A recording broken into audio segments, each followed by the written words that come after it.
માળવા દેશમાં ધારા નગરીમાં ભોજ રાજા રાજ્ય કરે. નગરની શોભા અપરંપાર. ભોજ રાજા પ્રજાને પુત્ર સમ પાળતા, તેથી દરેક વર્ણના લોકો ત્યાં વસ્યા હતા. બધા સુખરૂપ રહેતા હતા. ભોજ રાજાના દરબારમાં કોઈ નવો પંડિત શ્લોક સમસ્યા રચી લાવે તો તેને યોગ્યતા પ્રમાણે ઇનામ મળતું. ધારા નગરીમાં એક બ્રાહ્મણને એક સોની, બંને જવાનો વચ્ચે પાકી ભાઈબંધી. પરંતુ બંનેના સ્વભાવમાં ફેર. બ્રાહ્મણને ભિક્ષાવૃત્તિમાં સંતોષ હતો. સોની લખપતિ બનવા ચાહતો હતો. સોનીએ ધન રળવા પ્રદેશ જવા વિચાર્યું. તેણે બ્રાહ્મણને પણ સમજાવીને તૈયાર કર્યો. બંને પોતપોતાના કુટુંબીઓની રજા લઈ ઘેરેથી નીકળી પડ્યા.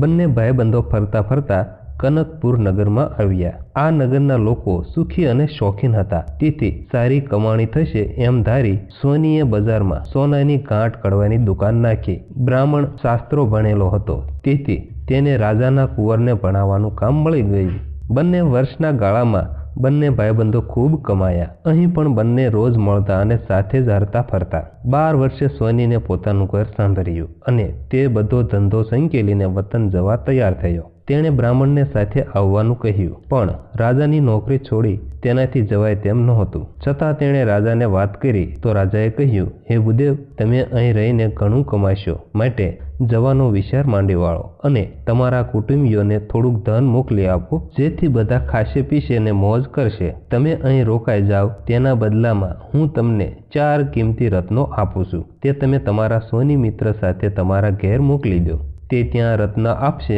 અને તમારા ખુશ ખબર પણ કહેશે. આમ કહી રાજાએ ભંડારમાંથી 4 રત્નો મંગાવી બ્રાહ્મણને ભેટ આપ્યા. બ્રાહ્મણને સોની મિત્ર ઉપર વિશ્વાસ હતો, તેથી તેણે તે 4 રત્નો સોનીને આપ્યાને કહ્યું, દોસ્ત, રાજાની આજ્ઞા ન થાય ત્યાં સુધી મારાથી નીકળાય નહીં, માટે આ 4 રત્નો મારી પત્નીને આપજે અને મારા ખુશ ખબર કહેજે. રત્નો જોઈ સોનીની આંખમાં ચમક આવી ગઈ. તેણે હર્ષ પામતા કહ્યું, હું જઈને પ્રથમ તારા ખુશખબર કહીશ ને પછી ભાભીના હાથમાં 4 રત્નો મૂકીશ અને ત્યાં પહોંચ્યા પછી ત્યાંના સમાચાર કોઈ ખોપિયા જોડે જરૂરથી મોકલીશ. કોઈ વાતની ચિંતા ન કરીશ.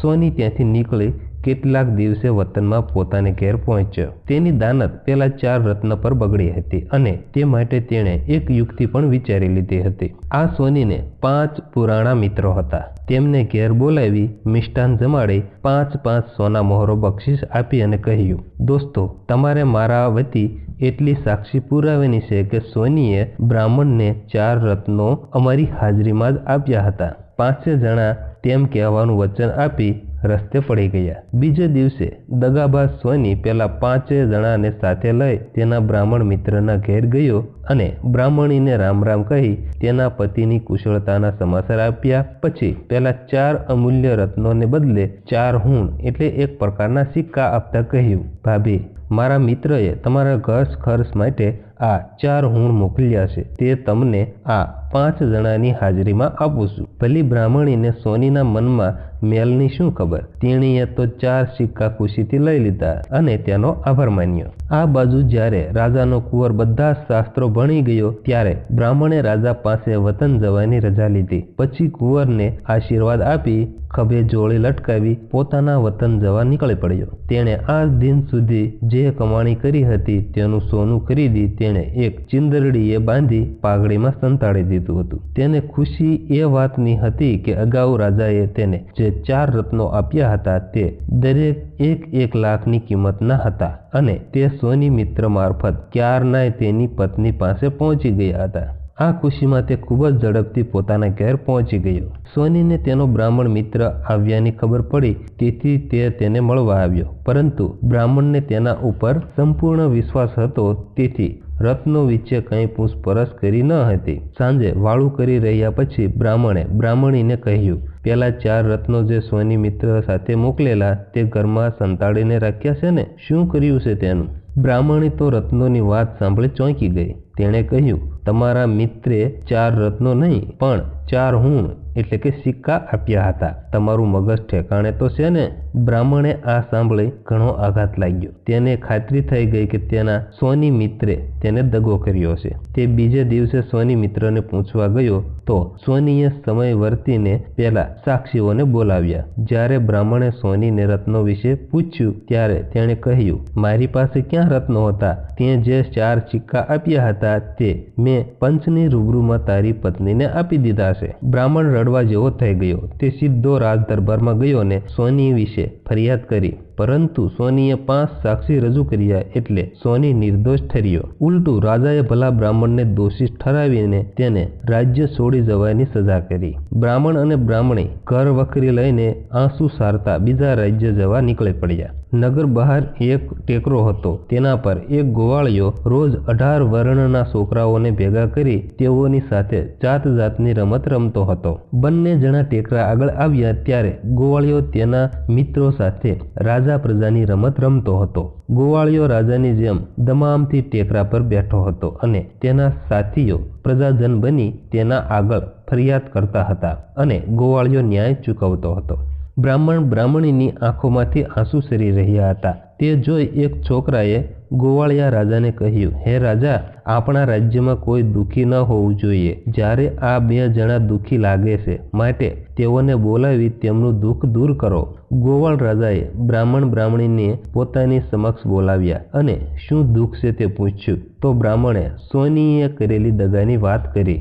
ગોવાળ રાજાએ તેને આશ્વાસન આપી તેના સાથીઓ મારફત પેલા સોનીને ટેકરીએ બોલાવ્યો તો સોનીએ પોતાનો બચાવ કર્યો કે ભોજ રાજાના દરબારમાં ન્યાય થઈ ગયો છે. ગોવાળ રાજાએ કહ્યું, હું અત્યારે આ સતની ટેકરી ઉપર રાજા તરીકે બેઠો છું અને જે ન્યાય કરીશ તે તમારે માન્ય રાખવો પડશે.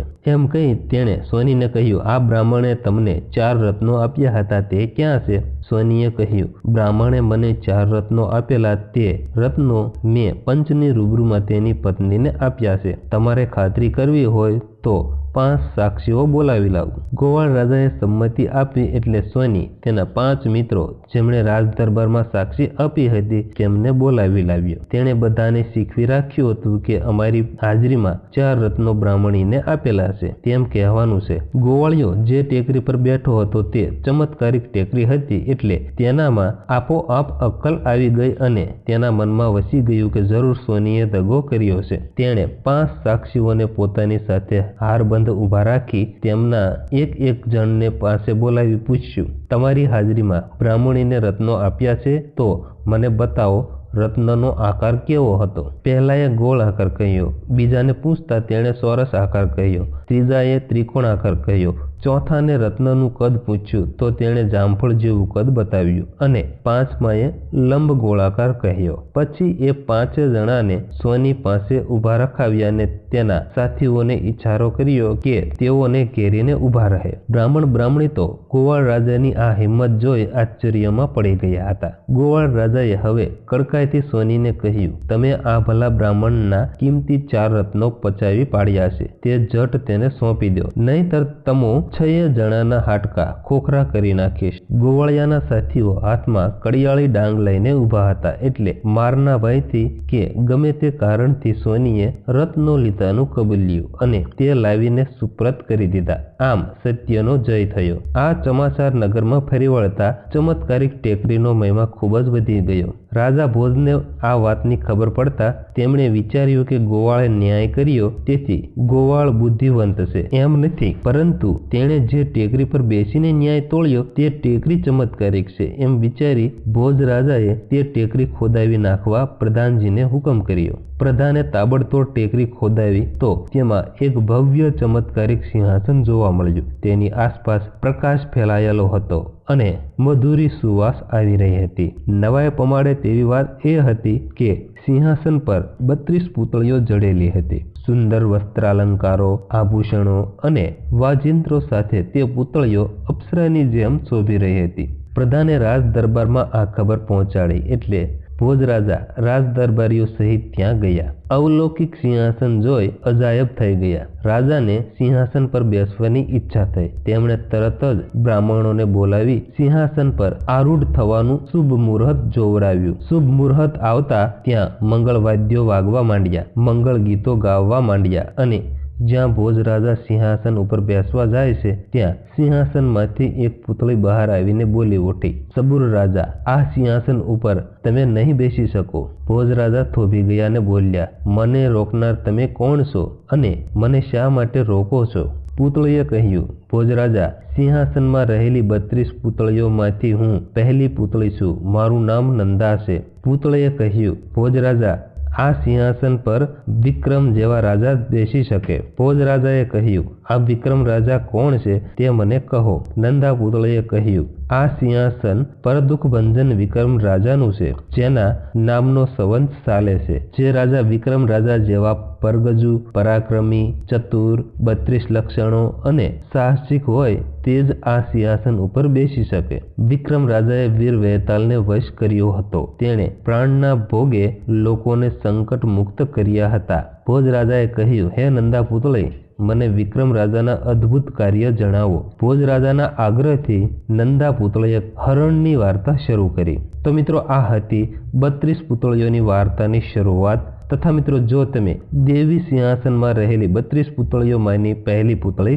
નંદા પુતળી જે હરણની વાર્તા કહેવાની છે તે તમે સાંભળવા માંગતા હોય તો અમને કોમેન્ટ બોક્સની અંદર જરૂરથી જણાવજો, જેથી કરીને અમે પહેલો ભાગ જે પહેલી પુતળી છે તેની વાર્તા લઈ અને હાજર થઈએ. તથા મિત્રો, જો તમને આ વાર્તા પસંદ આવી હોય તો વિડીયોને લાઇક અને શેર કરવાનું ભૂલતા નહીં.